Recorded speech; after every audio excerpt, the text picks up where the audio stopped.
Yay! Hello, ladies and gentlemen.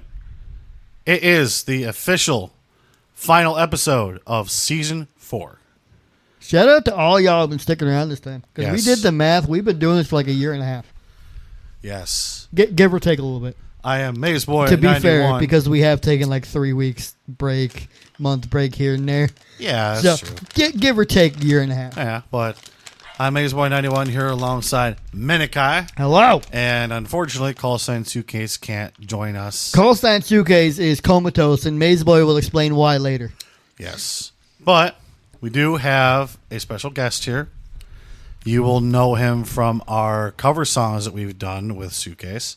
It's Drummer Guy. Howdy, how you doing? Yeah.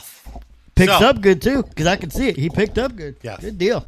folks, we have been talking about getting guests on the show, and finally Drummer Guy can join us. We have a couple lined up in the pipe. One of them, Subway didn't agree with him, so he's either playing Magic the Gathering right now or he's at home dying. Yeah. So it's either one of those. So he was like borderline. We were gonna have another one, but he's out to dinner with his wife. We ain't gonna keep him from that. Yeah. We'll let him slide this time. This time, we got a few things we want to talk about before we get to the main subject of the podcast. Yeah. And of course, Drummer Guy, you are welcome to chime in whatever you want to throw in. Doesn't matter what it is. Could be good, could be bad, whatever. I like sunshine. Yeah, me too. Except when it's like 86 degrees outside, the humidity to make it like 94. So, if you keep up with movies, you know that Thursday the new Superman movie dropped. It's released. It's in theaters now. They have leaked, quote unquote leaked, aka people told them, the salary for the entire movies for Superman, Lois, and Lex Luthor. Superman and Lois got paid $750,000. My God. Lex got paid $2 million. Holy crap. Just because Lex is a established actor who's done more stuff. The catch is the guy who plays Superman has been in like he's been acting for a good while. The problem is he's not had he's pretty much been background character in all of it, or like a side character. He's not had the big role of something like Superman. Right. Probably the same with the actors. I didn't get that far in the video because I kind of lost interest. I just want to know how much they got paid. But I've seen the guy's name who played Lex. I don't remember what he's been in, but I've seen him before. Makes sense, I guess. Sure. Whatever. But yeah, they got $750,000 for probably about a year and a half because we looked it up, me and Tall and Skinny, because we were talking about it. It takes about a year and a half to maybe 2 years to make a movie. Wow. Depending on the movie. I'm not surprised. Because like 6 months of that is like planning and directing or kind of graphing it out and all that. And then shooting it. Superman and Lois got paid $750,000 each. Damn. While Lex got paid too. Typical Lex fashion too. He makes it so he gets paid more. Mm-hmm. It ain't even the dude's fault. It's just that's like a typical Lex Ironic. thing. Let me get paid more than Superman. Exactly. Apparently, in difference, I don't know how they did it because technically they're right with it to begin with. They made Superman an immigrant, and I don't know how. Because technically, isn't he already one because he dropped out from Krypton? Technically. That would make sense. But I don't know that I guess they like drove that point home a little bit. But it's like, isn't he already one? Like by default? Mm-hmm. Whatever. I still want to go see it. I'm looks definitely really going to go see it. I've heard. So I brought this up with Tall and Skinny. I still want to go see the new Jurassic World movie because I've heard a lot of good things. But then he knows a guy who I guess comes in and plays magic. I think it's who I'm thinking it is because he also works at the movie theater. And he said the movie's trash. But I'm like, I just want to go see it because I like the dinosaurs. Mm-hmm. And like, I've seen every Jurassic Park and Jurassic World movie up to that point anyway. So why not finish it? Apparently there's like a little baby dinosaur animatronic is the cutest thing in the world. I've seen it. It's adorable. But like literally they made a whole new island from this movie because it's not any islands they've been in before. They made a whole new island. So it makes you wonder how many islands are actually in this thing. What did John Hammond actually do? that we don't know about. For right now, that's all I got. I don't remember the other thing I was going to say was. You're going to say something about a charger or something? Yeah. It's a little thing, but it works for me. My new phone, I got a Google Pixel 9a. It's the newest one that doesn't cost an arm and a leg because it folds in the screen. Mine doesn't. I don't care. No, those are just gimmicks. So, Grizz has one. His folds kind of like a Game Boy SP does. Mm-hmm. That was my first thought of something to get because I was going to give him tax money. No, there's like $1,200. Yeah. I was like, nope. Sad part about those phones, too, I saw the specs for them. They are nowhere near as powerful as the other phones are. It's just a gimmick. It's like, come on. It's because of that. If you're going to spend $1,200 on a phone, I expect it to be competent and powerful enough and not... But that's what's making me refrain from buying those kind of phones. But mine never came with a charger. I'm like, whatever. I got chargers that work for it.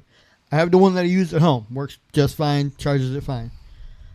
The problem is I don't want to keep taking it back and forth to work just in case I need it, and then I'll leave it there, and then because I know what's going to happen. Oh, it's going to be gone. It's going to end up somewhere and someone's got it, Yep. or it's in a thing. I won't remember what box it was. I don't remember what cord it was. So I'm gonna leave it. And I was like, okay, we've got cords at work plenty of times. Here's a problem with those. They've been plugged into 75 different things this week, so the cords are kind of dying. Yeah. Because I was like, I'm plugging mine into, and it's either that or the outlets are dead. Because we've got the 4-block chargers, Maze knows. We've got the power strips. Half of them are dead. Uh-huh. And I'm starting to figure, okay, this one's dead, this one's dead, this one's dead.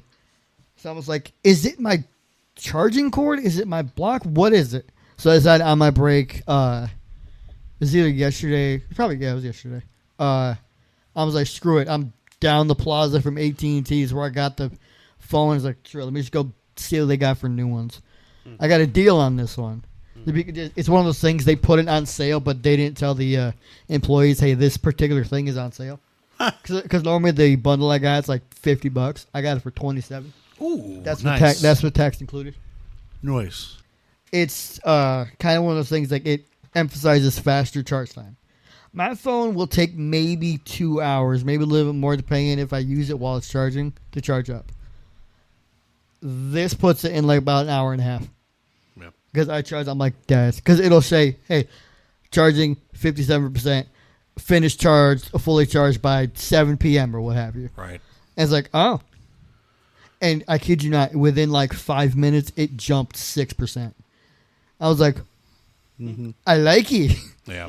So That's what's nice about the beefy chargers. that is in the box still because I'm not having that thing get ruined for nothing. That is staying with me either in my bag or if I need it at home, that's where it's going to be. I don't blame you. I told Tall and Skinny, I told my manager, I'm like, anybody touches this charger or tries to, you will pull back a nub for a hand. Yep. Do not touch my charger. You will sample my nuts. No, I mean, manager gets mad because somebody messed with her charger. Like, well, maybe don't put it out in the open. Because Exactly. she had a nice charger. It wasn't as good as mine, but it's a nice charger. Yeah. And it's like, well, maybe like that's why I'm like, keep hold of it. Yeah, I got a good charger. I got one more thing if you'll allow me. What? No, you're not allowed. Oh, It's okay. illegal. Okay, never mind. You're cut off. Done. I don't remember if I put this on the podcast. 'Cause I think it was last week, and we didn't do anything. My brother popped in the store. Oh yeah. I haven't seen him physically in 12 years. Wow. Because he's in the Air Force, but he can't speak on it. But he works in a high tech, super secret CIA facility. Levels. I'm sure if he told you, he'd probably have to kill you. Yeah, because he went to go visit the other side of the family, and my cousins were trying to get him to say, he's like, I literally cannot tell you. Like, cannot do it. But Unless you have a death wish. yeah. But I mean, like, when I tell you this boy is making money. He would be the one that would get in trouble. Yep. For, wow. Mm-hmm.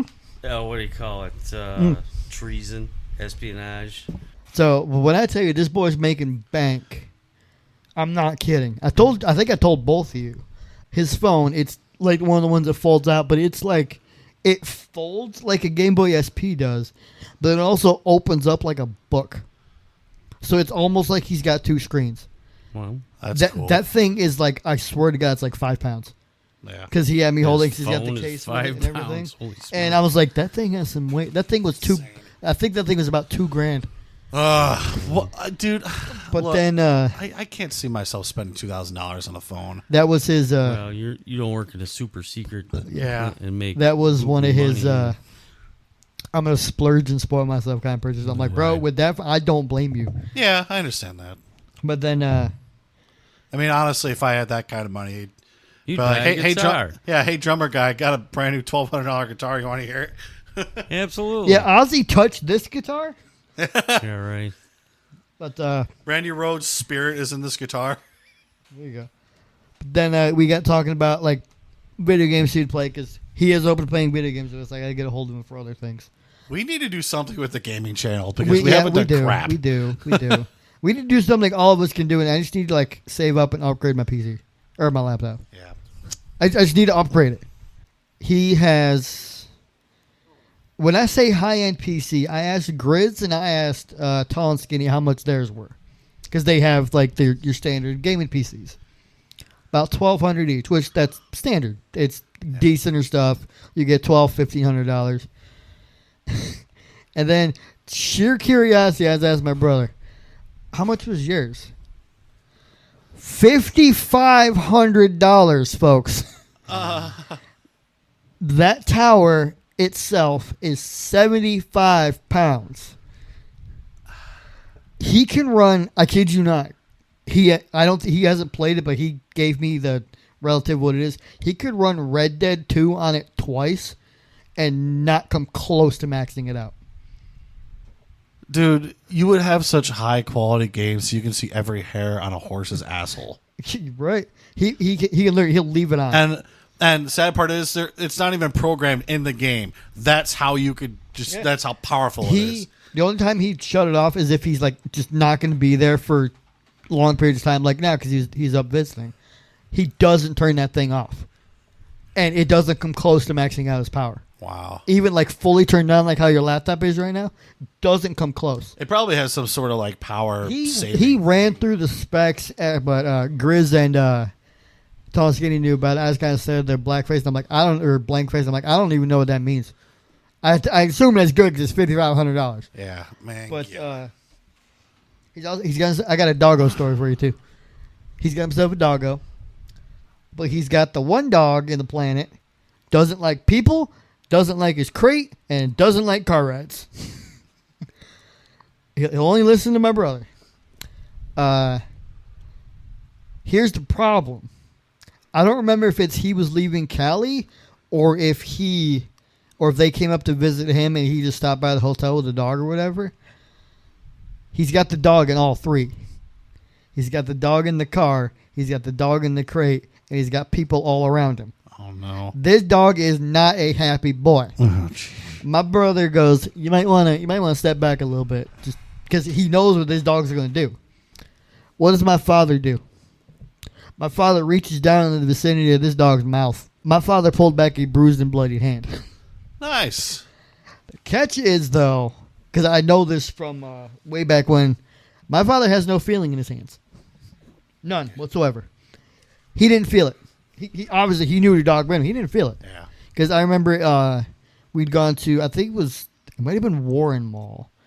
One of them has just a pet store, and they had puppies in there. Puppies in a cage. That dog is going ham on his finger like our buddy will go with a toy. He's like, I don't feel any of it. I'm like, okay.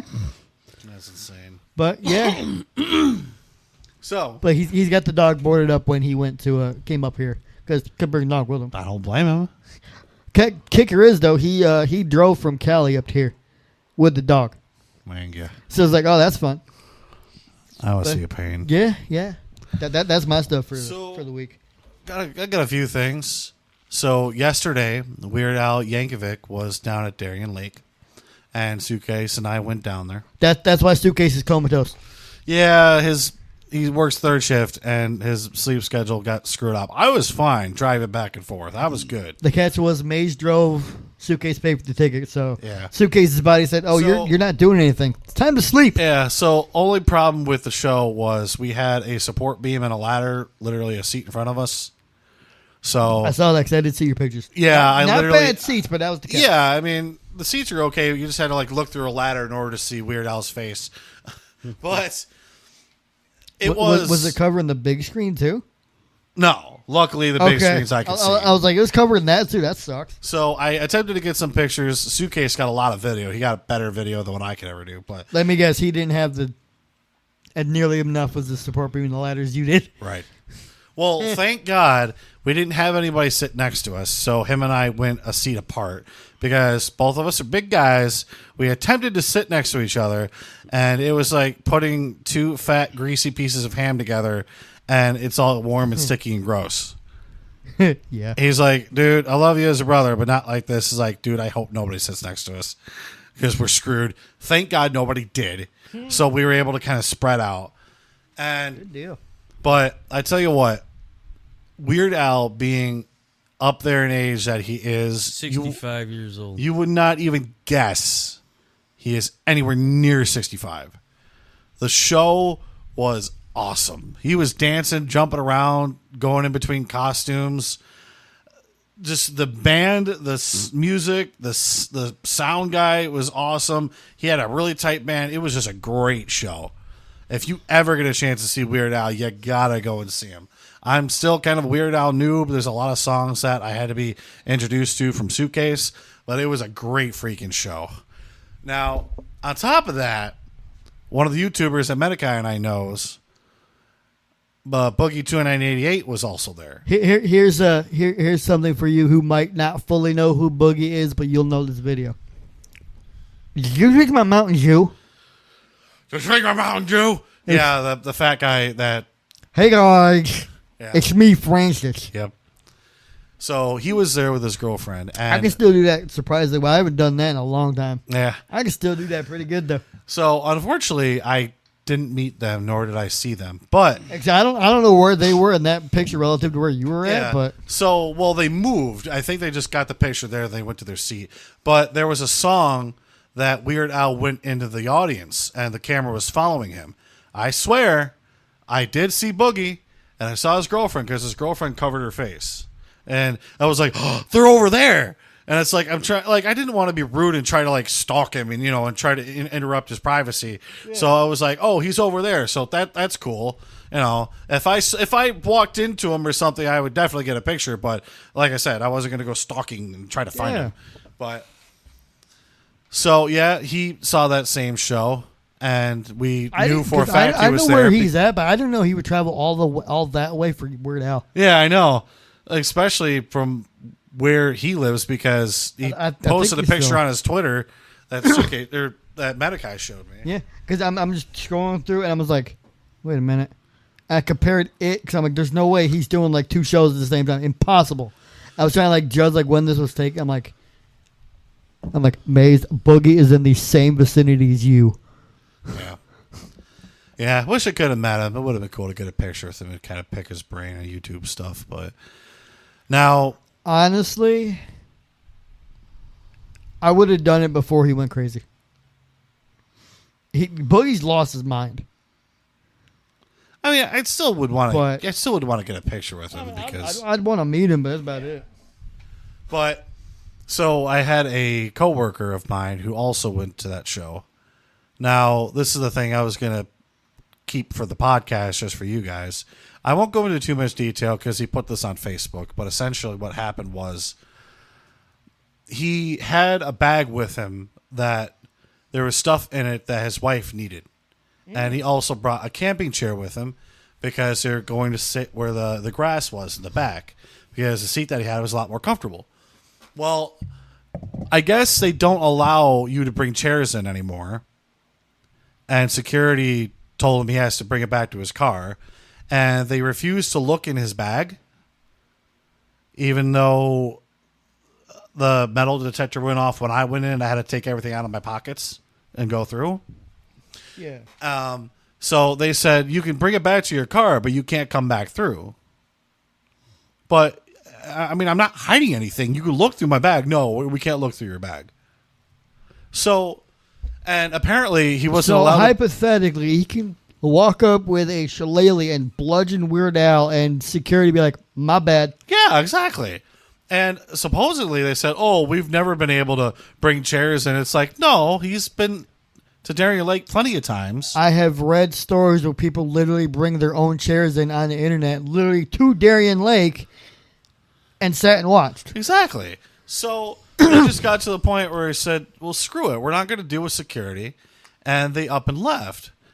So I feel bad because So they just up and didn't get to go see them. Yeah, and I felt That's bad because they spent a large sum of money and drove 4 hours for nothing because of security.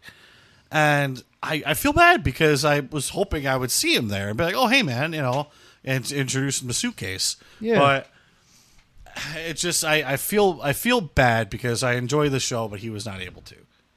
But he was one of the guys I wanted to try to get into the podcast, but he's a very busy man. Yeah. But His whole month is full. yeah. So you ain't going to get him any Saturday soon, probably not. Yeah. Because if this whole month is full, I'm kind of scared what August is going to be for him. Yeah. Speaking of, we do have a guest lined up for the first week of August. So shout out to him. Yes. Hopefully that still can go through and everything's still okay. A-okay on that. Now. I can't wait. I miss Yes, that, man. I know. I really do.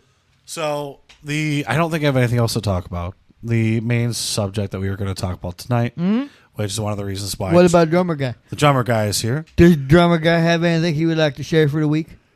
Or 2 weeks? Or ever? No. Okay. Jeez, now he's breaking the mic stand and jeez. Sorry. Ladies and gentlemen, we have been talking about this for quite a while. Can't This wait. is the official start of the Dungeons and Dragons podcast. Now, this is obviously not going to be the only episode because we have a lot of people who we want on this podcast. Maze and I have been doing this for this being D&D for 6 years. It was after. Yeah, it was after my grandma died because I was living in the house when we were doing the other one. Jeez. So it's been about 6 years. 5, 6 years. We got a lot of stories. We got a lot of people we know. We were going to get Grizz on this one, hopefully. Yes. But, as I said, Grizz was kind of... Subway hadn't agreed with him. Tall and skinny, he got to stop being a coward and say yes. He's But he's busy. he was thinking about it. He's busy. Because I brought it up to him. He's like, I should pop in this. I'm like, yeah, you should. And he's busy. then he's he gave always me busy. he gave me a definitive no. I'm like, all right, why? He's like, well, I gotta get ready for tomorrow. I'm like, all right, whatever.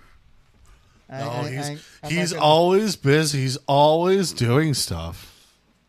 Well, he is, but it's like you could forego this, that, and the other. I agree. Like, But every D&D campaign, but mine is online. You can forego one unless you're running the stupid. Even if you're running it, you can call the shot. yeah, you're right.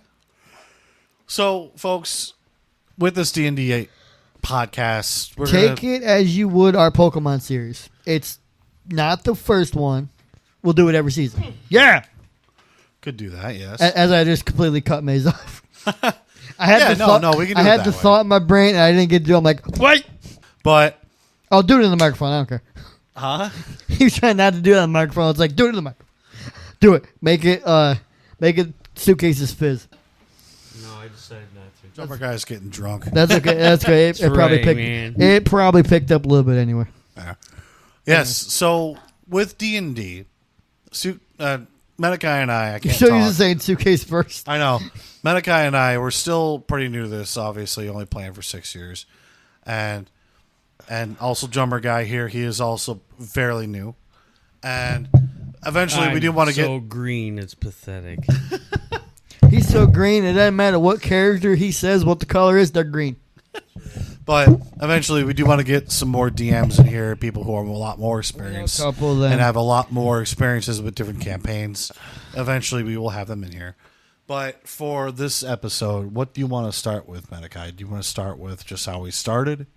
Kind of, yeah. Essentially. I was thinking, like, how do you want to do? Like, we could do that. We started Menaki and I. We started D&D. Mind you, it was something that you, me, and A-Rail have been bouncing around for like 2 years. Oh, yeah. We should for start a this. while. How are we going to do that? What are we going to do? How to do this? Yep. So our friend, obviously we're not going to drop his name, but Hence why I we'll just said. we'll just do his screen name, Demonic Werecow. He and his family, they were going to start a campaign. And it was like, you know what? I missed him. I know. I really do. I miss playing with I him 'cause really that was do. a lot of fun. But I want to we flesh figured out. we better just start it and just try it out. Because you and A-Ryle started the campaign, right? Yes. It started with him and me, with Demonic Werecow as the DM, who is A-Ryle's. Let's drop it. He's his brother-in-law. So it was pretty much a family affair Yeah. after a while. But it started with A-Ryle and myself. A-Ryle played a dwarf, I believe it was a mountain dwarf barbarian named Vandal. Yep. And I played Menaki. He started out as half-elf, and then I decided, and I noticed that high elf has better benefits for racial stuff. So I ended up just talking to Mike Wagner, like, do you mind if I just make him a high elf instead? He's like, sure, I don't care. Ended up being a high elf wizard. Which, for those of you that want to get into like just strict spell casting, wizard is not the way to do it unless you thoroughly do your research. Yeah. Just because of how spells work in D&D, your best bet is probably a sorcerer if you want just straight magic. I didn't know that, so I just go with a wizard. The catch is, all wizards are also squishy as all get out. So while everybody's boasting, Vandal's over here boasting like 16 armor class, I have 6. Essentially, he can be destroyed with a flick. Yeah, like if you roll, and with how a lot of DMs do it, which is how Demonic Werecow did it. If you rolled a 6, or it's what we call meets beats, if you hit at or above the armor class, you're getting hit. It's a 20-sided die. How often do you think you're going to roll 1 through 5? Not very often. Yeah. Plus with modifiers. So unless it's a nat 1, chances are I'm getting punched in the face. And it happened a lot. But essentially it did start out with A-Ryle and myself. Yeah. I almost made a dumb decision, and Demonic Werecow pulled this out. He's like, you really don't want to do that. Because we were trying to go sneak attack with it, and in my head this was a good idea. I was about to bring the whole goblin army on top of us. Because of a spell I would use that would distract them. And with my modifiers I had at that particular moment, and they're goblins, they're not that smart, it was all but a success. I would have had to roll a nat 1 for it not to work. Yeah, but it was great. And then, did you show up first, Maze, or did the rest of the family show up first, and then we got you? I think the rest of them showed up, and I know then you. I know you took a little bit longer. Yeah, it took me a little while. It ended up being Demonic Werecow's 2 oldest kids joined. I miss Lazar so much. I really do. Yeah. Their Their characters are awesome. So I kid you not, Lazar was a halfling thief. So I'm gonna get into a sensitive term here. He was essentially a midget hobbit character as a thief. He's rolling like critical hit damage, 40, 50, 60 points of damage at level 2. Obliterated people. We'll get This into little tiny dude. we'll get into sneaking funny around. we'll get into funny stories later. Oh my gosh. But I got some funny stories with Lazar. So my character was a dragonborn bard. Essentially, I was a dragon person musician. Literally think the Argonians from Skyrim, if you want to go that route with it. More draconic than lizard. Yeah. And blue. So I remember one of the first things that we did. It was What one did you first show up in? Do you remember? It was the... Because the only one I remember is you and me with the Yuanti, and then the... we were in like that, with like Magnus. that hideout thing, and then there was a wizard that we had to stop. Yeah, Magnus. And then was the spectator thing. Yeah, because The beholder. what we ended up doing was we had the... What was... No, it was the Black Spider. No, this is way before the Black Spider. Was it? No, you're right. It was the You're wizard. Right. You're right. So we had one of the other characters. What was his character's name? Lazar. Lazar. So we had I'm sitting Lazar. going- Since he was very good at sneaking, we had him sneak in, grab the wizard's staff. No. I remember what it was. The thing you stabbed in the butt. That's way before that. This is way before. Is it? This is the very my timeline is way yeah. off. This is the very first dungeon. I'm this is pulling- the very first dungeon thing that we got. I'm pulling like 3 different stories out of my brain. Yeah, because It's all running together. this is the reason why I remember this. He snuck in, grabbed the wizard's staff. One of us burst down the door. I think I did. And the wizard went to go grab his staff and it wasn't there. So No, it was you. It was you. okay. You were the only, at that point the other Dragonborn wasn't there.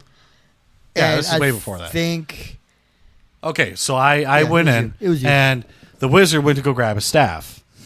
He realized he didn't have a staff, so he can't do any magic. So now you got this big, tall, 8-foot dragon dude staring you down, telling you to stop your evil doing, and the wizard's like, okay, we're good. You don't have to kill me. it's funny that worked because bards don't use intimidation. Bards use deception and charisma. Yes. And you just intimidated the crap out of this dude. I mean, you got a 8-foot dragon dude staring you down. Like, You're right. yeah, it's going to be like, okay, it's a You're little right. scary. You're right. Yeah, but no, that's why I remember that because that was one of the first big things that I did. Alrighty, folks, I apologize. We had to do a little bit of an edit there. The jumper guy had to leave. Yeah, so I intimidated that wizard, and we got out of that dungeon house hideout thing. I forgot what it was. Some of the early things I do remember, we told somebody we wanted a house. We gave him a certain amount of money for him to build our house. We never got that finished. Yeah, we never did get that finished, did we? No. It's not like we jumped dimensions. We just never got that finished. Because originally we were going to pay him to build a house for us. Then when we're done adventuring, we can go to our house and kind of hang out. I don't remember where that house was going to be either. I don't remember the town.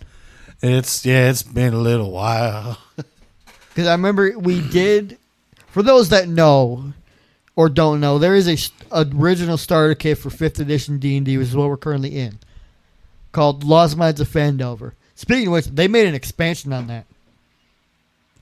I want it. Oh? I think it's like further beyond like the Fandelver obelisk or something. It looks wild. I Nice. kind of want it. I don't think we have it anymore, but I kind of want it. But we did that, and the DM he ended up making the Black Spider a real problem. For those that know who he is, he's the big bad endgame boss for the Lost Mines of Fandelver. But he brought him in for afterwards too. So at that particular point, he was our big bad endgame boss. Yeah, that's no story I was going to bring up, but that's after. But so we jumped from that. I think we jumped right into. He led us up into Icewind Dale, which is going up into the mountains. Mm-hmm. So we had that little lull where we can go do something, and then we got the summons to go deal with stuff there. So we ended up going up into Icewind Dale's campaign. Was that with the baby dragon? No, the baby dragon was me. No, we all were going to go against a baby dragon, remember? Or not a baby dragon, a younger dragon. Whatever Groot came... Well, not Groot. What was his name? Droop. Yeah, whatever he came in.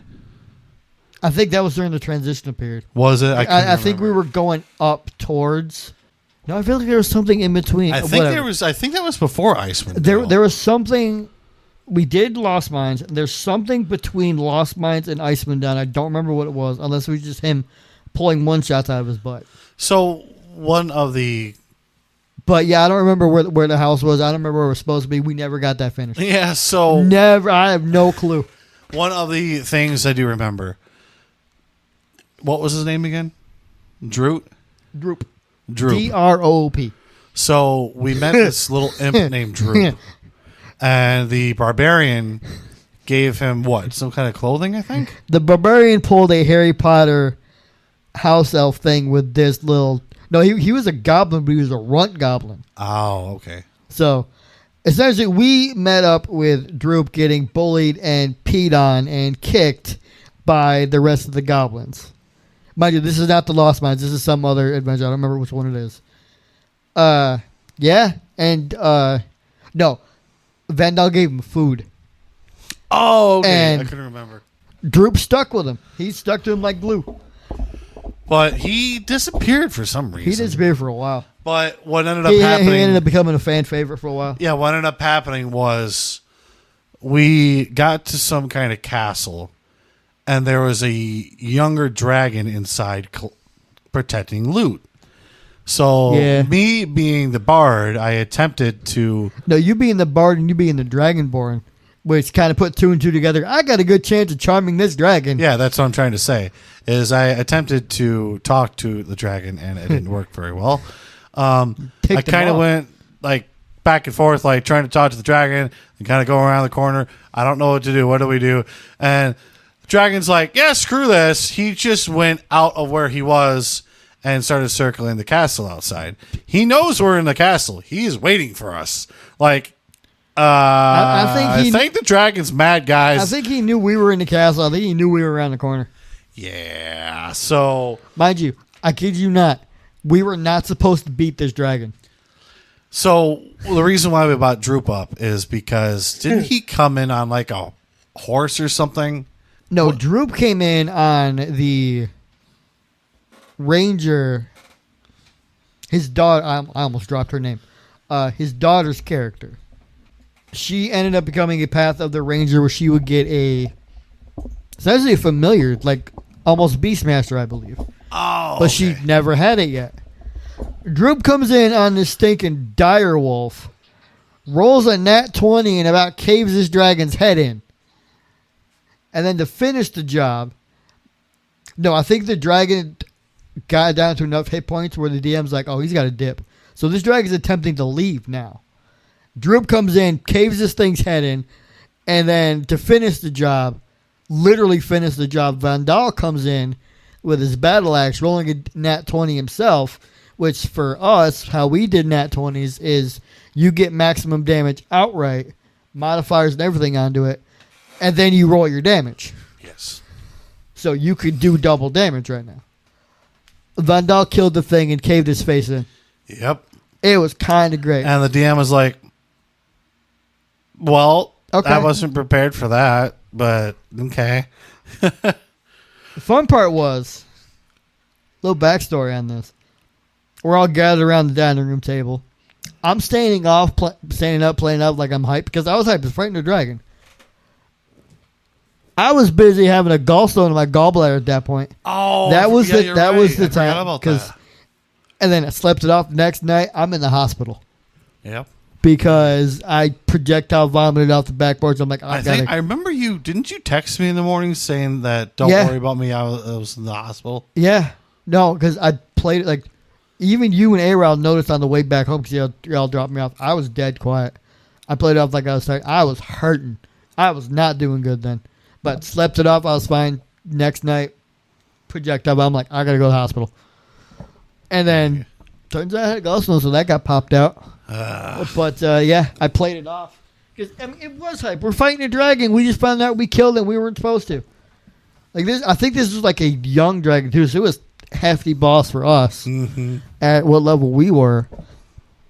We had a big group to begin with by that point. We had quite a few people. 4, 5, 6. We ended up, I think, with like 8. But yeah, that dragon fight was fun. But I think before we hit the dragon, we hit the thing that you stabbed in the butt. I thought that was after. It might have been. It was around that time. I'm pretty sure the worm was after. Was it after? Maybe it might have been. I remember. Find my notebook. I remember the halfling went with me because he could see in the dark. So Mace has a history of characters that don't have dark vision.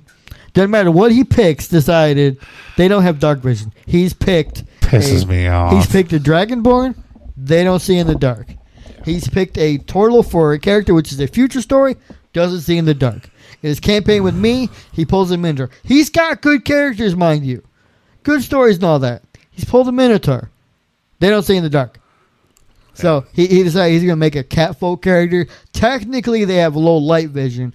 I, as a DM, possibly for these characters, decided to make the decision, no, he's seeing in the dark, because this is character number 4 that technically does not have dark vision. You're getting dark vision. Yeah. So one ended up with the worm thing that and everybody else in the party has dark vision. Everybody else can see in the dark. Exactly. In some way, shape, or form. So what Menaki is talking about, it was some kind of dungeon, and we were going to split the group up. The halfling and I were D&D rule number 1, never split the party. Yeah. So we were going to go into the dark room because I can't see shit, but the halfling can. Because that's a good idea. And then the other group went the other way. So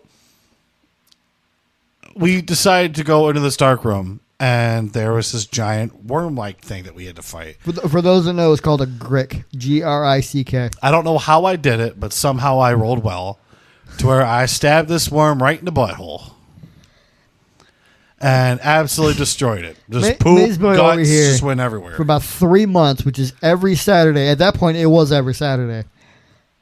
He wants to stab something in the butt. Literally stab it in the butt. He wants to make it a joke. It's a joke. It's funny. The DM finally let him do it, and it was the best thing he has ever done. Yep. I wouldn't say it's the best thing he's ever done with that character, because it wasn't. No, definitely not. It was not, but there's a couple of other at things. that point, that was the best thing Dinar had ever done. Yep. I can't remember the story sequence. What happened after that? Oh, do you want to talk about you finding that map when the barbarian threw you into the bed? So, I think this was the same one. No, this was after you got rid of that beholder. This is right after. Was it right after? Because he was guarding that room.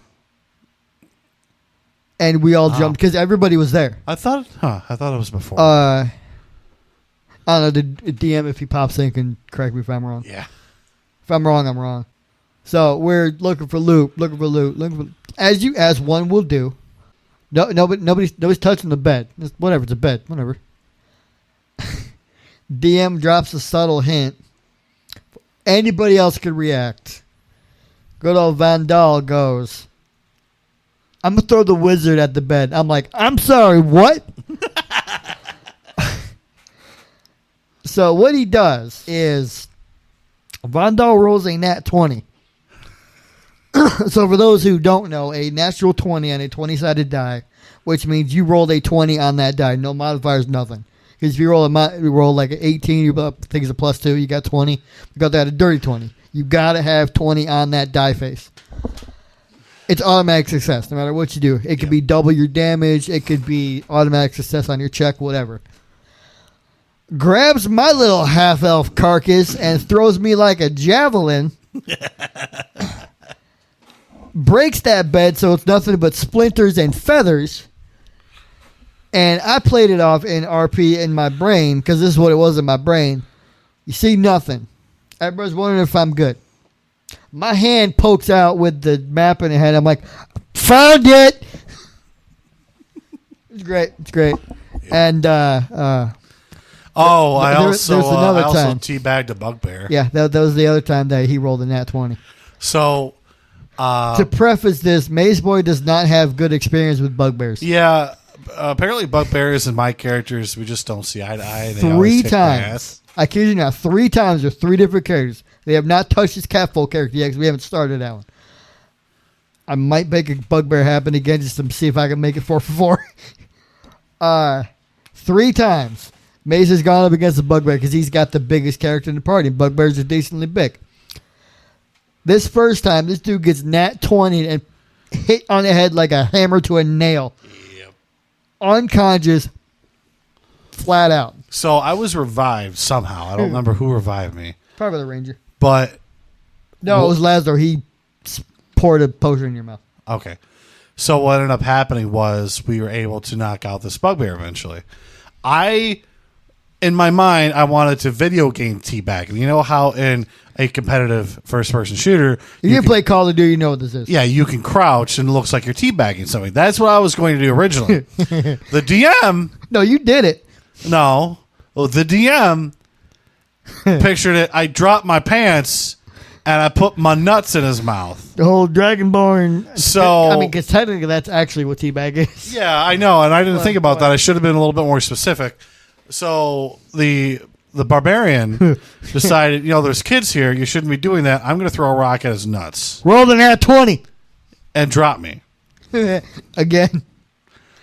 To be fair, you had like 6 hit points. That potion did not do a lot. It did enough. You had like 6 hit points. Yeah, I mean, it was enough, to where I was like up and fine, but yeah, so that was fun. Yeah. But so I tried to keep a list of things that I considered accomplishments to my character because I didn't entirely know how to run a bard. There was a lot of things I still need to learn, and the DM was like, hey, you can do this, this, and this, just to let you know. So I was trying to implement that stuff and try to learn more and try to understand what the character did. To be fair, what I've read in terms of classes, the bard is like... So if hypothetically, the easiest thing is like D grade, like you're good, go swing your sword, do whatever, like barbarian. The bard is like a C+ kind of thing. It's up there. You have to like, that'd be like character number 2. So you didn't exactly pick a hard character. You didn't pick an easy one either. Yeah. The catch for a lot of them is a lot of people don't unless they just disregard spell slots. You forget how many times you got your spells and you don't really invest in your strength and all that. Mm-hmm. Well, because originally when we started picking characters, I wanted to be one of the lizard folk from Oblivion.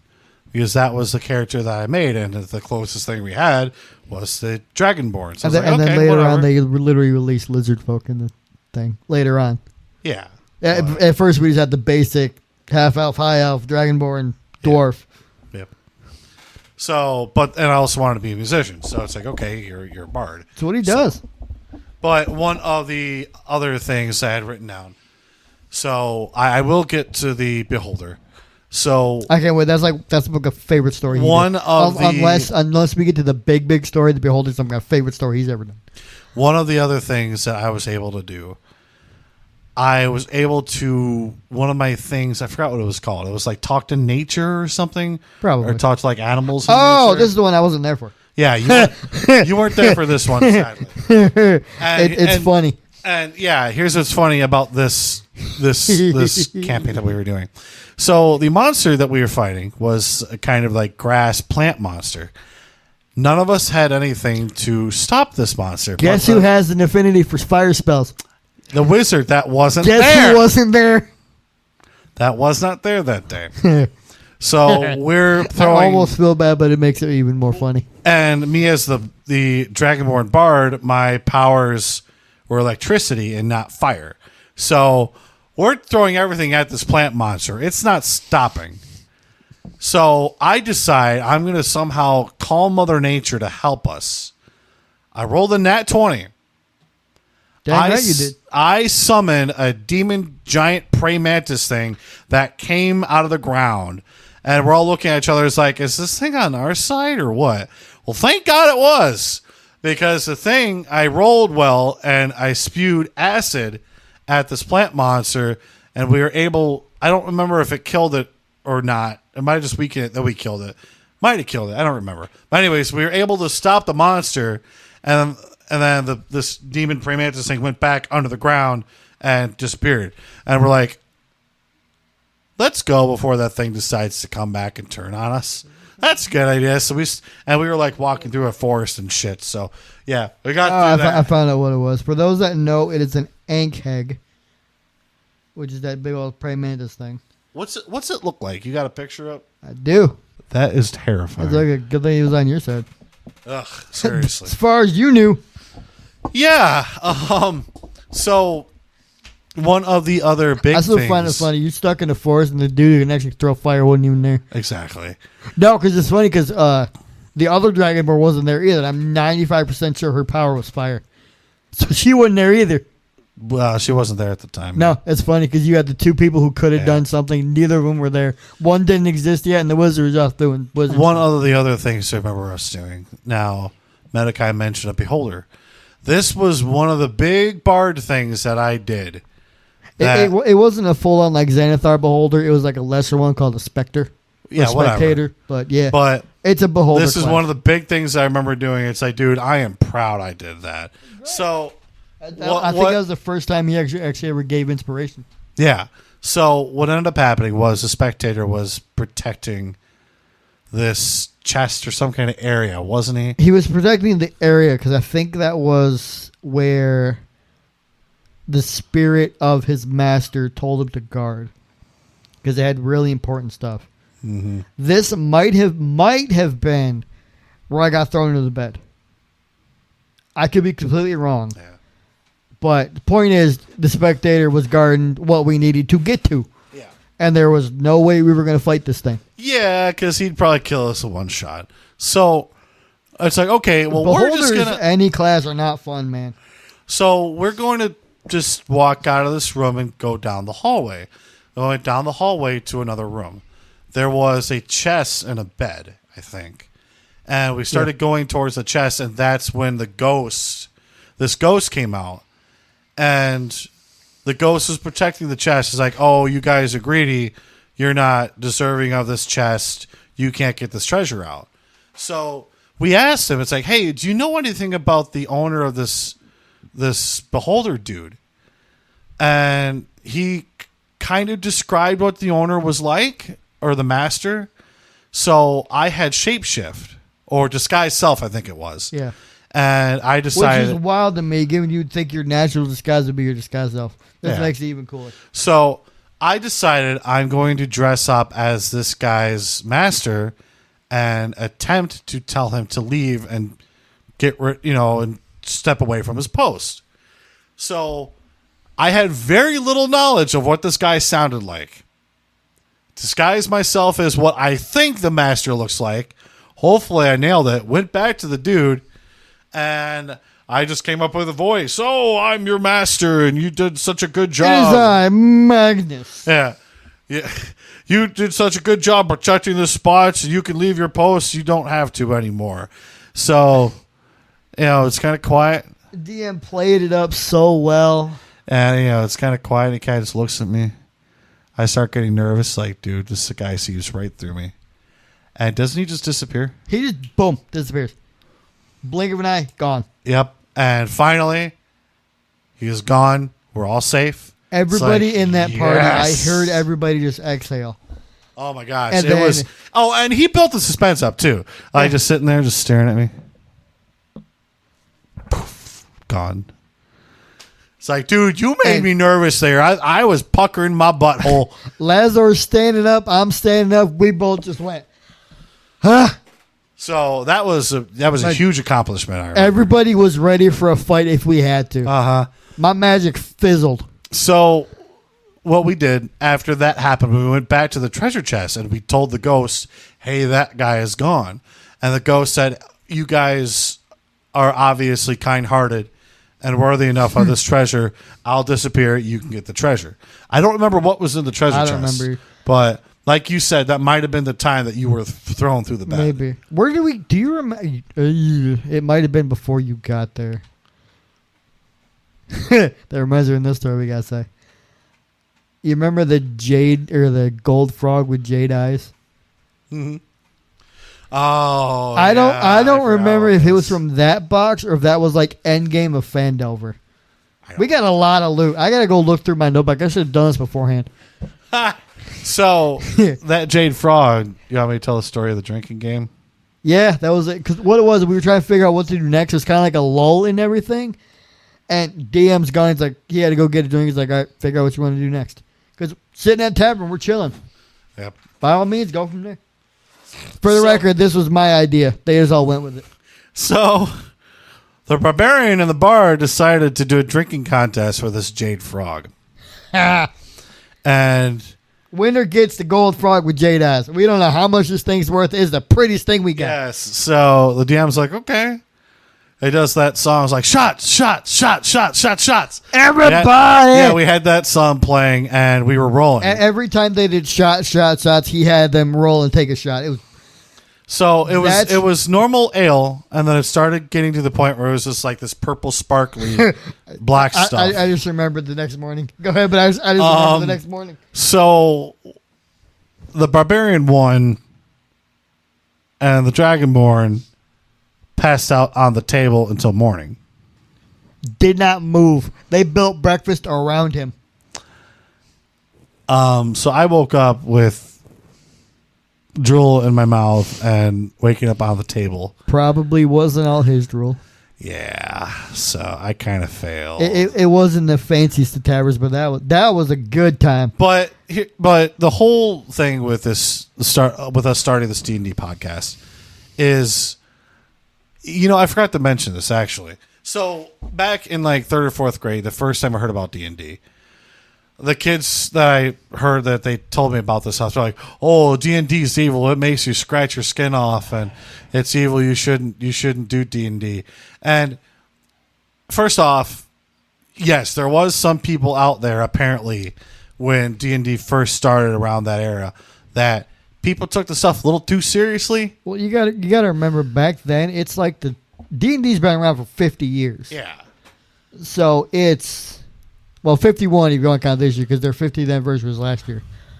Back in like the 70s, that's kind of how the mood was for a lot of people.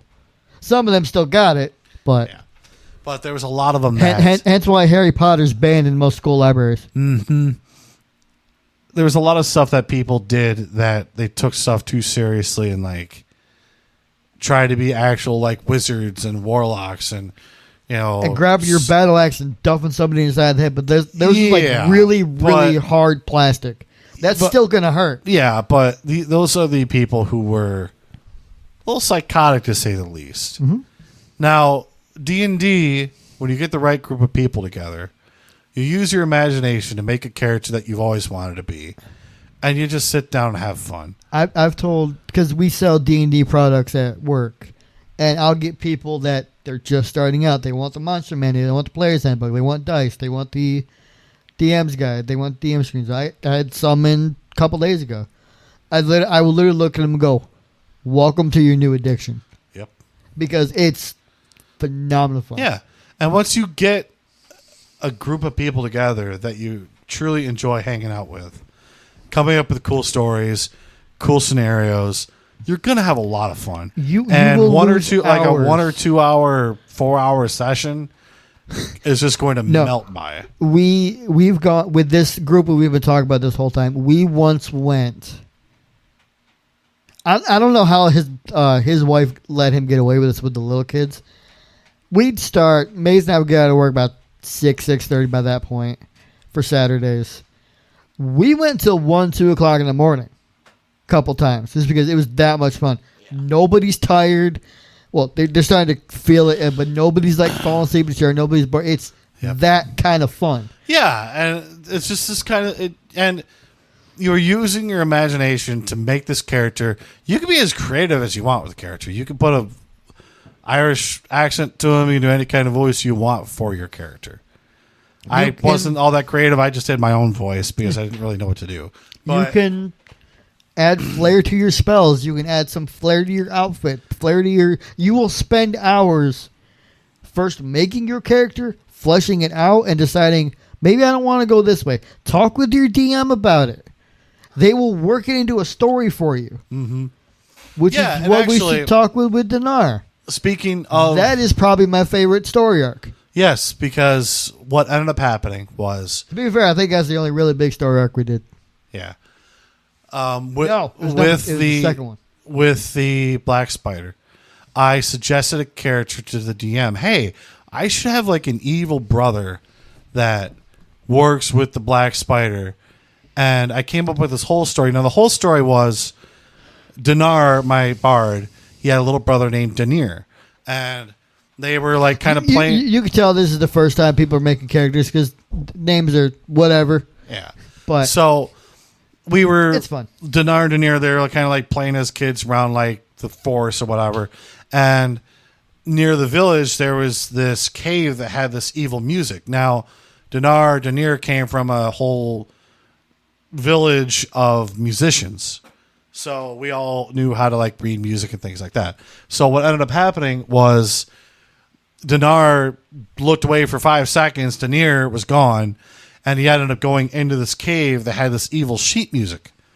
And he started reading the sheet music, and he turned. Now the DM didn't tell me what the character was, like what specific kind of class he was, but seemed like he was this evil sorcerer dude that can like summon evil monsters and kill villages and freeze me and all that other stuff. So he literally turns into an evil bad guy, terrorizes the village, kills everybody, and people say, "Hey, guess what, Dinar? You were responsible for him. You have to kill him for the sake of our village." So that's why Dinar went out as a traveling musician to make money and try to find his brother to kill him. And we never did get to that point where we killed him, which sucks. I hope we can pick that story up at some point. The first time we met Dinar, I think it was just you, me, and him. Yeah. No, because I think his daughter and his son were there too. No, you're right. No, you're right. Yeah, because you guys were all... You're right. Were like waiting to see meat come in, then he introduced me. But that was one of the big story arcs that we had implemented with the Black Spider. It so turned incredible. They had a fight. I played Duel of the Fates because it was here in your garage. It was over there. Yeah. We were going. It was to a point where you got bullied. Yeah, they were both arguing as brothers because Denier, in the story, he was the younger brother, but he was a little taller, kind of like the Mario and Luigi situation. Dinar was trying to intimidate him. It's like, no, at this point, fight me. You keep running away from me because Denier and the Black Spider, they were kind of like, oh, we're the bad guys. Hey, bye, poof, and they disappear. So we're ready to kick the crap out. Yeah. Now is the point where, oh no, I want to fight you now. And it's like, okay, so be it. So he started some boss music. I played Duel of the Fates. It was a cover. I played Duel of the Fates. Y'all know what Duel of Fates is. That was Darth Maul's boss battle music. Yeah. So we started fighting. Now, again, I didn't know what I didn't know what Denier's character was. I didn't know what the DM made him. He froze me. That was the fun part. I rolled terribly. I could not move a muscle. I was frozen. Denier, the asshole brother that he is, decided to kick me square in the Dragon Balls. And it wasn't just a little tiny kick. No, it was so bad you felt like a shockwave from miles around. Boom! Dinar got bullied. Yeah, and I attempted to get out of it. I kept rolling terribly. Uh-huh. And I think the Black Spider was like, don't waste your time with him. We gotta go. Because here's another problem. Nobody had counterspell. Yeah. Nobody could have stopped that. Well, and plus the fact I wanted to fight my brother. I didn't want anybody to chime in. That Lazor wanted to help, and Menaki as a character stopped and go, no, this isn't your fight yet. Yeah. So we probably could have, after turn 4 of him being frozen in a row, but that was when the Black Spider said, don't worry about it. Just let it go. Yeah. So once they disappeared, the spell passed. I talked like this for a little bit because I was kicked in the nuts, and the DM was like, no, you're Dragonborn. It doesn't take very long. So I was like this, and then I finally got back to my normal voice. Did I hit puberty again? Yeah. I don't know how that works for Dragonborns. But that's what's cool about Dungeons & Dragons. You can have it as creative as you want.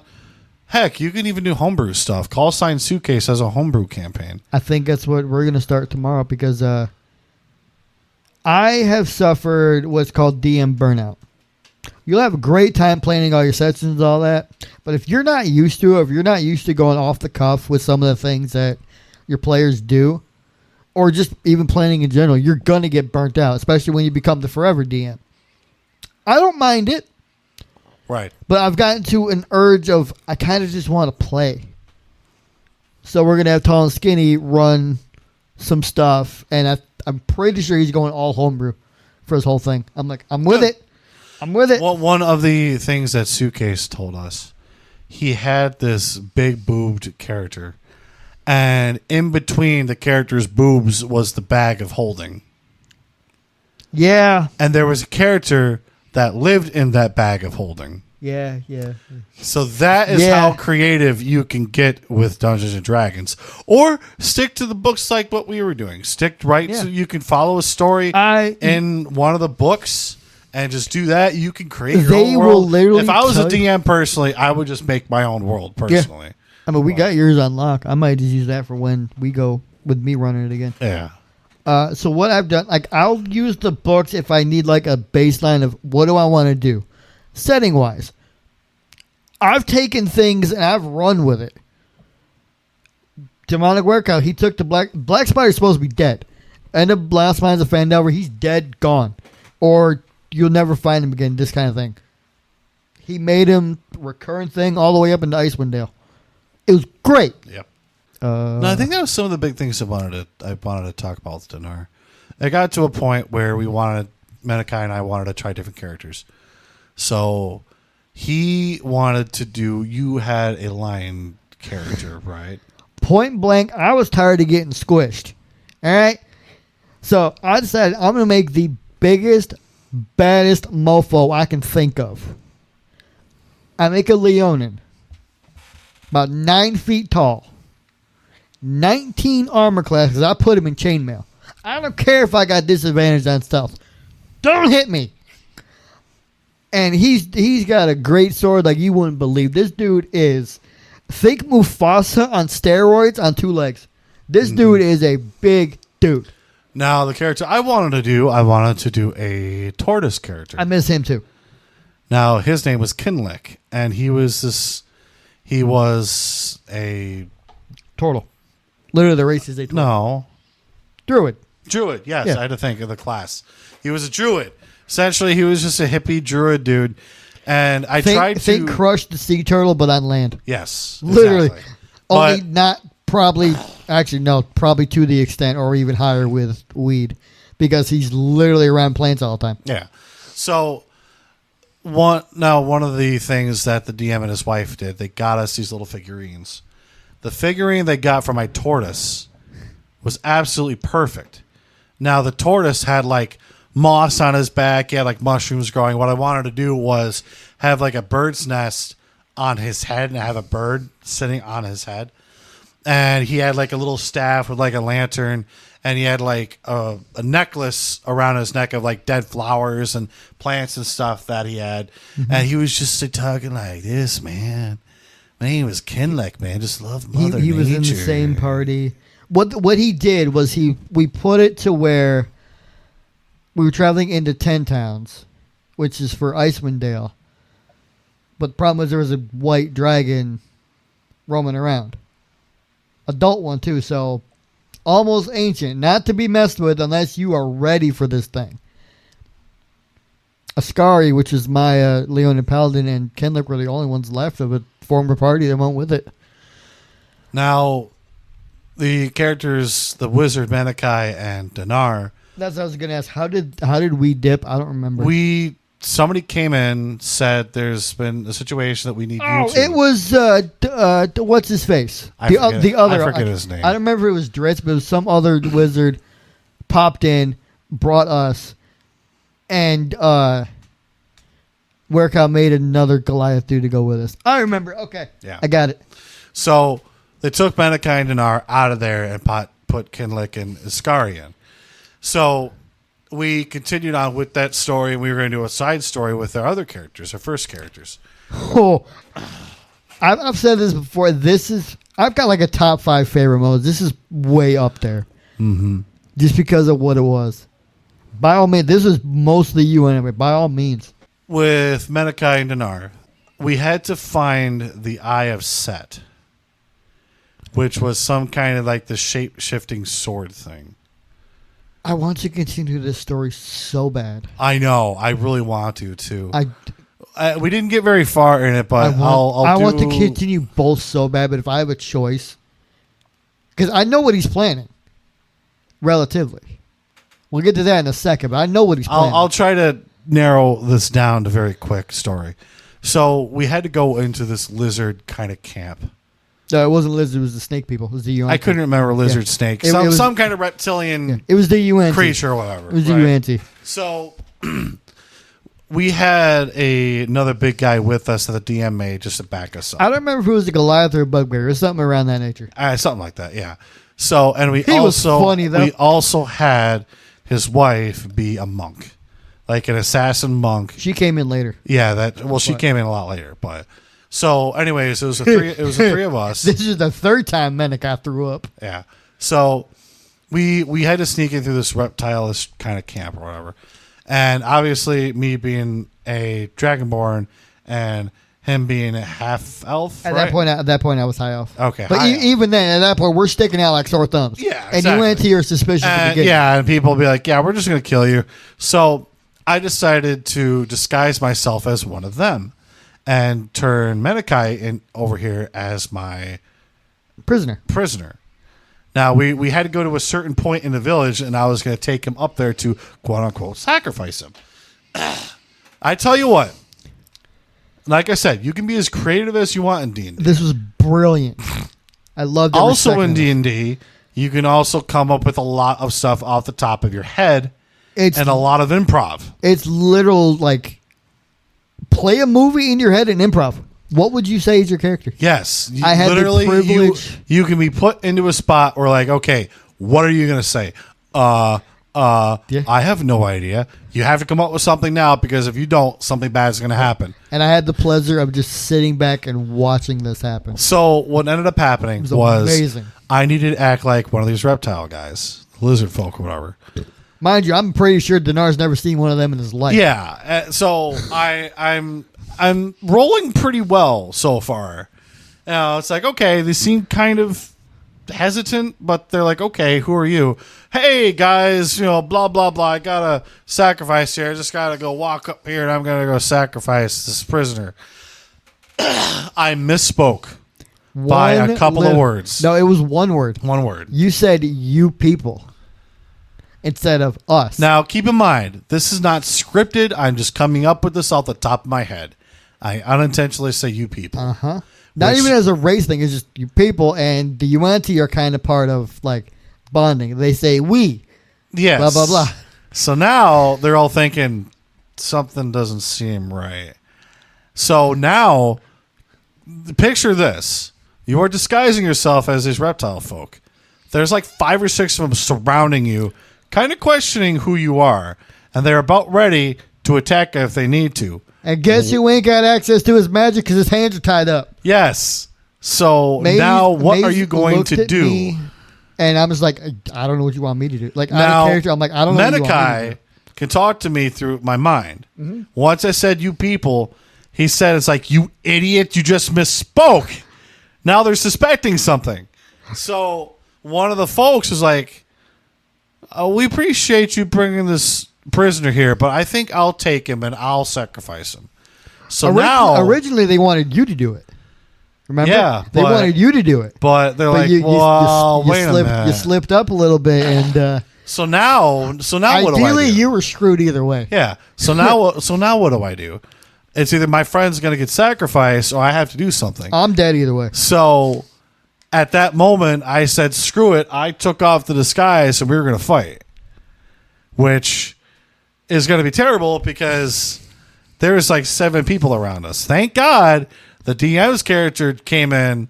He heard the right cue and came in and helped us fight. And that monk also came in and fight. And that. So I'm not necessarily. I had my hands free by that point, but problem is I was slightly backed into the corner. I had a UNT in front of me, stone wall behind me.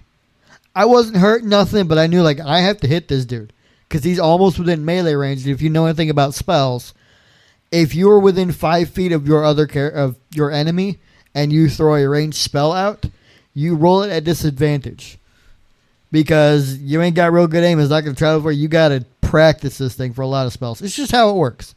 So I'm like, I got to kill him now, and I would have to roll really well for that.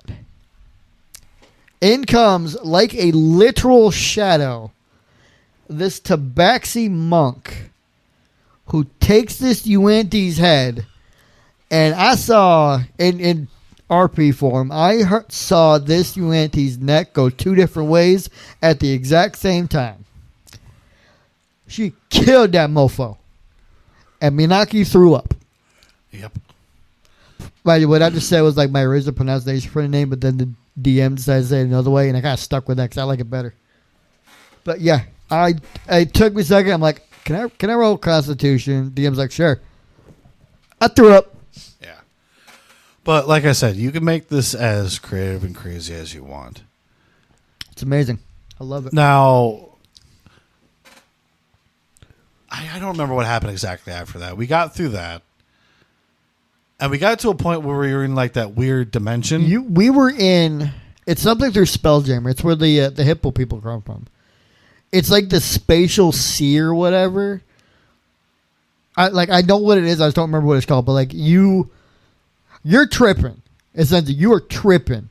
You are in nowhere and everywhere, in the void and in pure white at the exact same time. Like, I'll take one step, I don't move. I'll take the next step, I'm 500 feet away from Dinar. Yep. It was weird.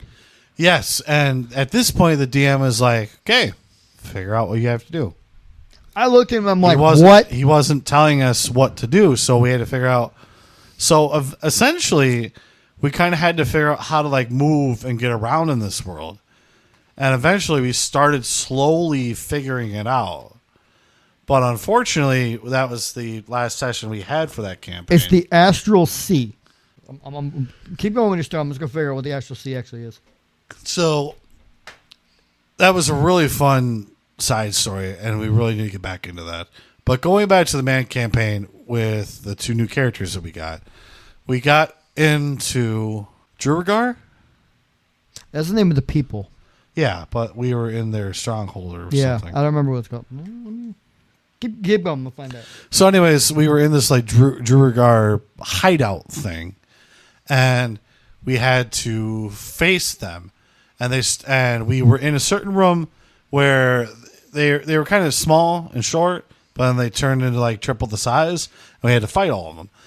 Now, as my character is a druid, he has shapeshift. He shapeshift into. Oh, if we had continued this, these guys would be a whole bunch of dicks. Just from they would have ticked me off. Yeah.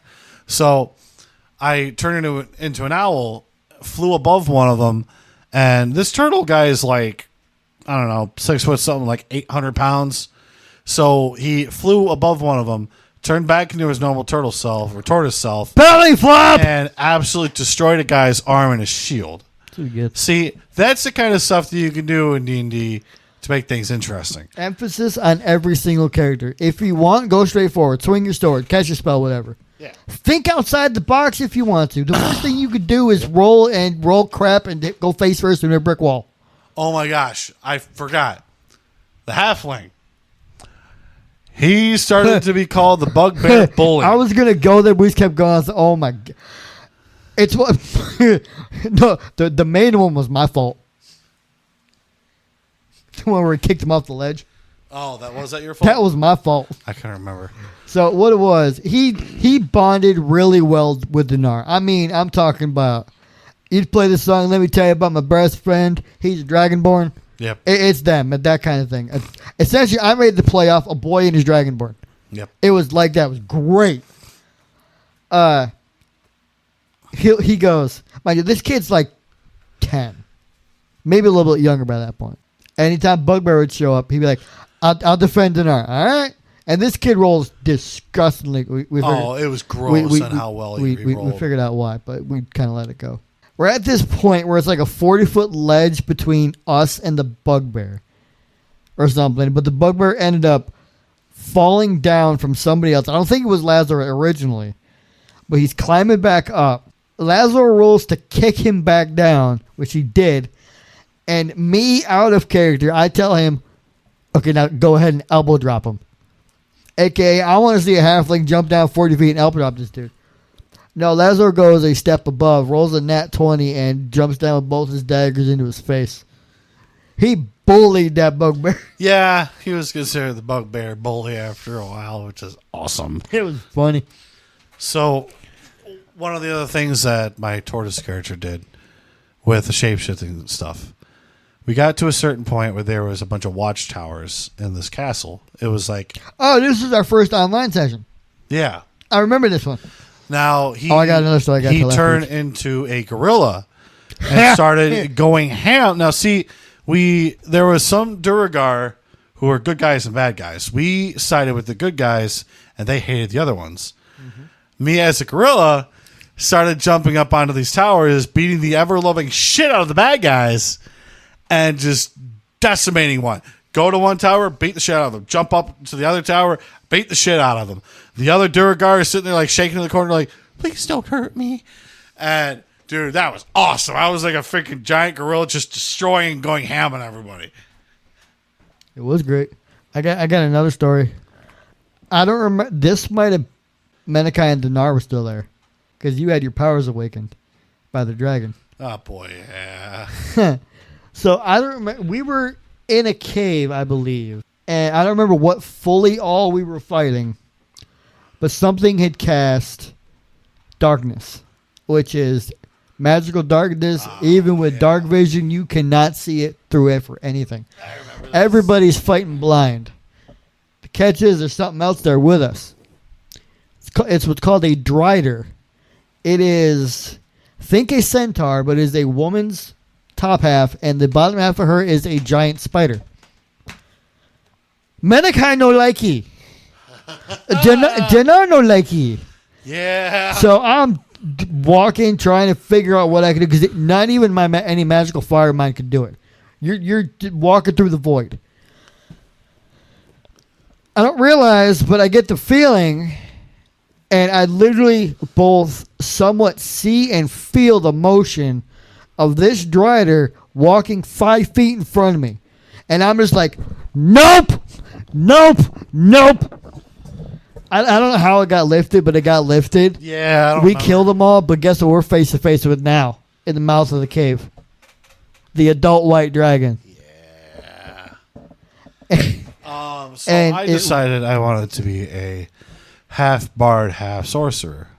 Yep. Now- And you wanted the draconic bloodline because it made sense. The DM and how he made me a sorcerer I remember the aftermath too. killed me. Literally, I was like standing guard, I think, at the mouth of the cave. The white dragon came over, destroyed me, absolutely just one shot at me, decimated me, and somehow I was reborn, kind of like Super Saiyan looking, floating. My scales are slightly darker blue or lighter blue, and I like look like all Super Saiyan form. I was like, guys, look, I can do this now. I like snap my fingers and like fire comes out. And as soon as the fight started, I get knocked out immediately. Pasted. It's like he went Super Saiyan. Oh, it was with an arrow, too. Some kind of arrow. It was Super Saiyan Goku and Frieza just death rate him right in the face. It was Yeah. funniest thing. So, unfortunately, there's some things that you would want to happen to your character, but your fate is determined by your roll. Yeah.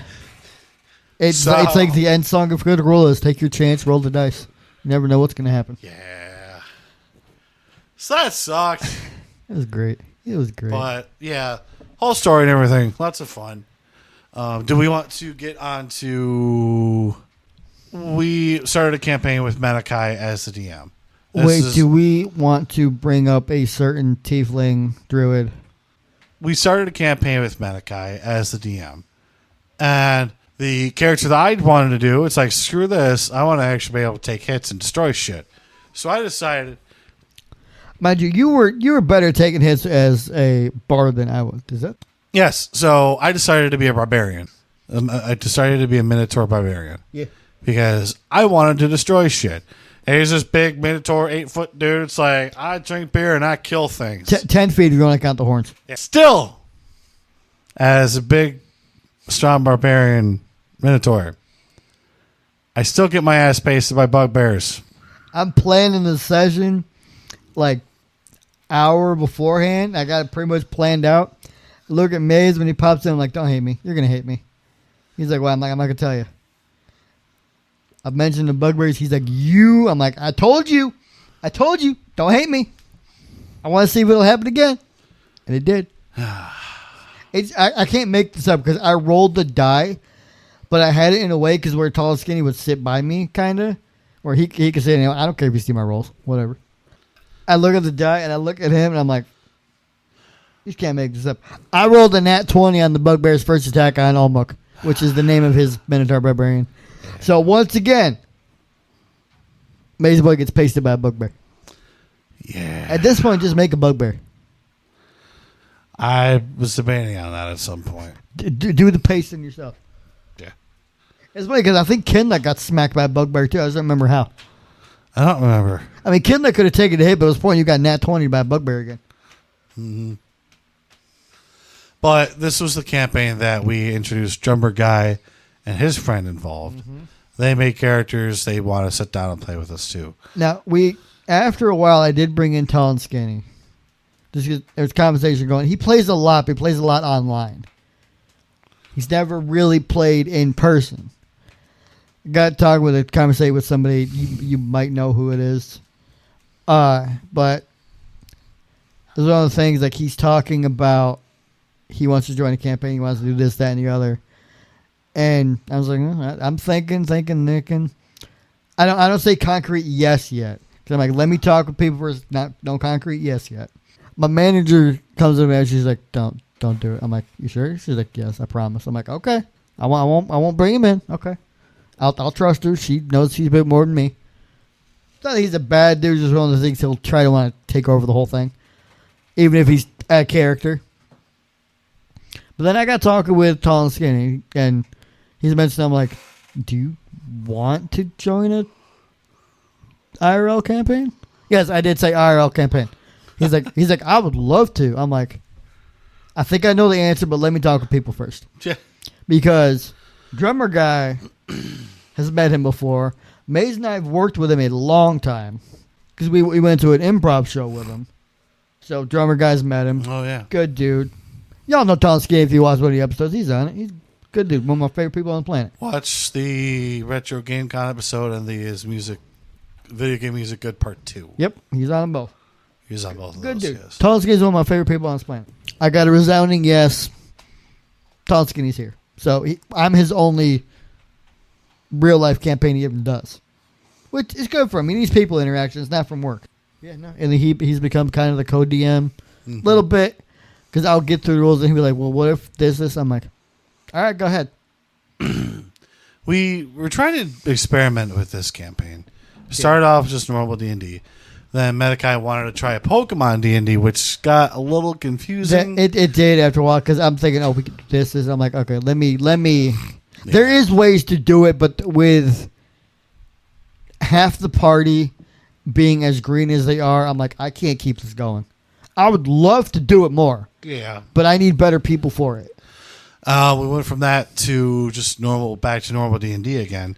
Then we actually started doing like a Marvel D&D. Marvel, that's pretty fun. But then it's to the point, like, you do D&D itself for so long, you do need a break. Which we've been doing the Marvel for, 8 months. What have you.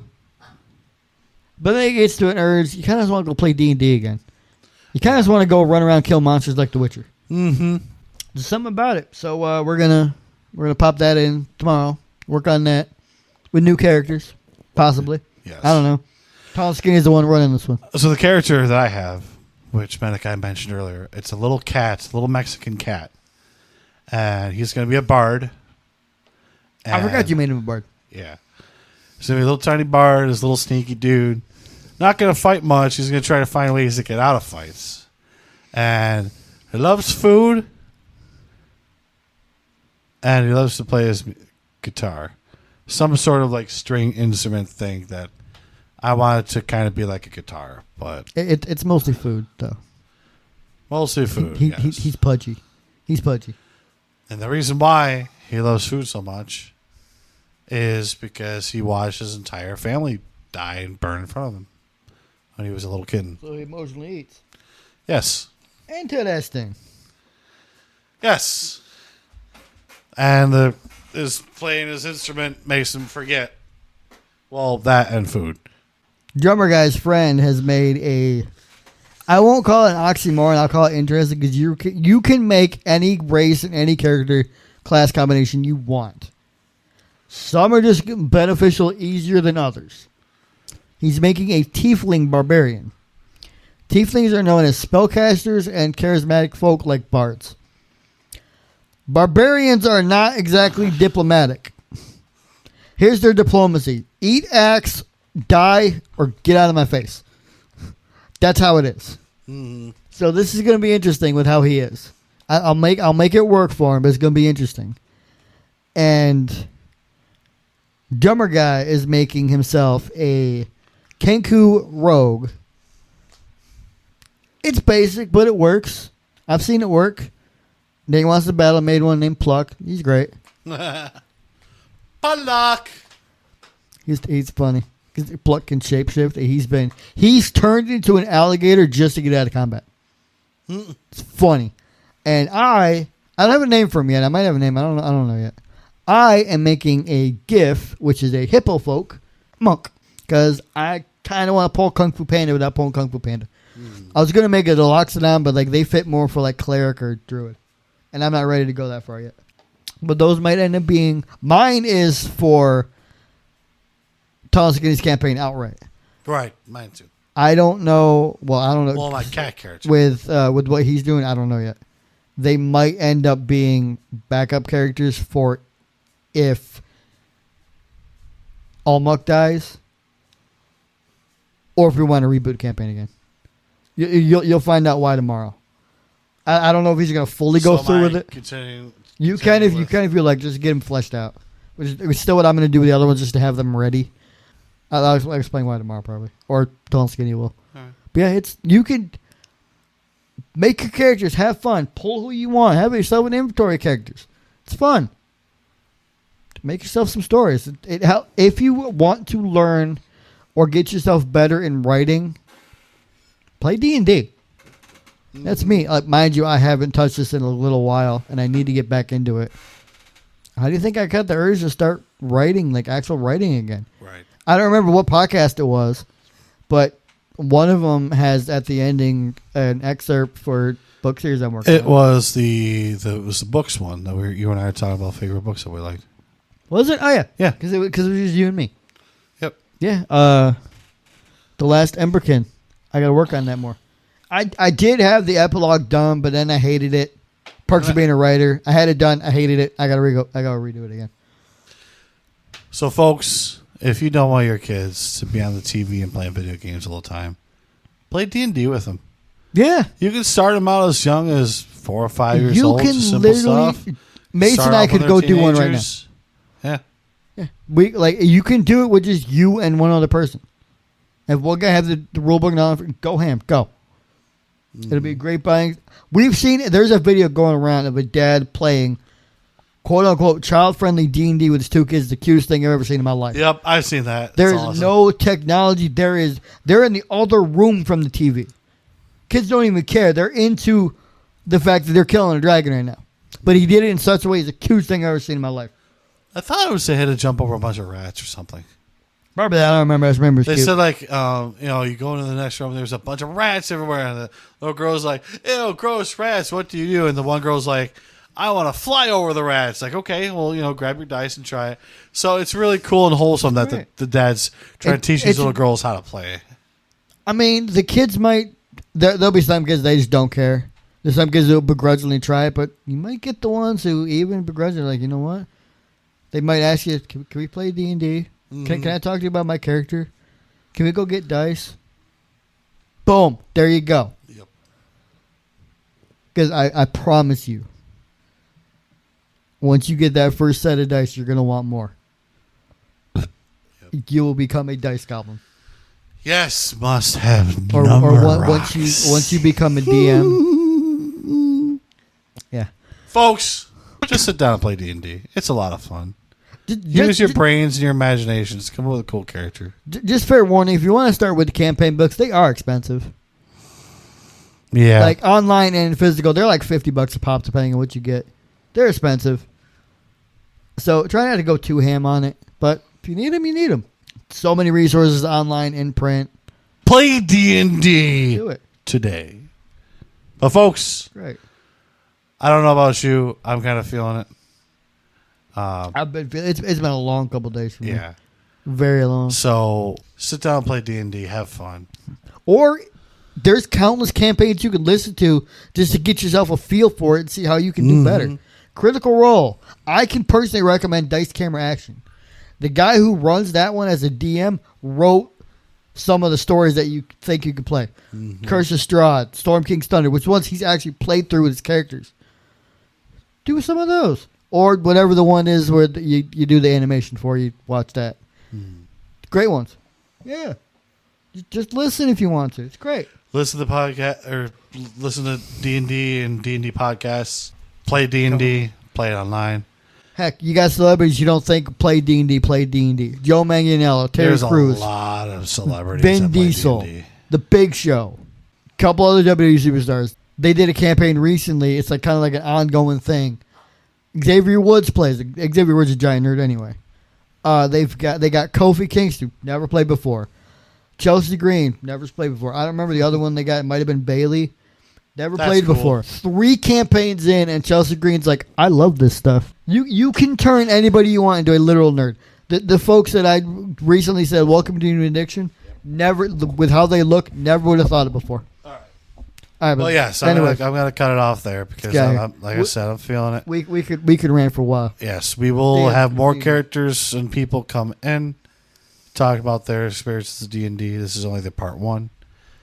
Stay tuned. Season 5 is coming soon. Yeah. Later, folks. Bye.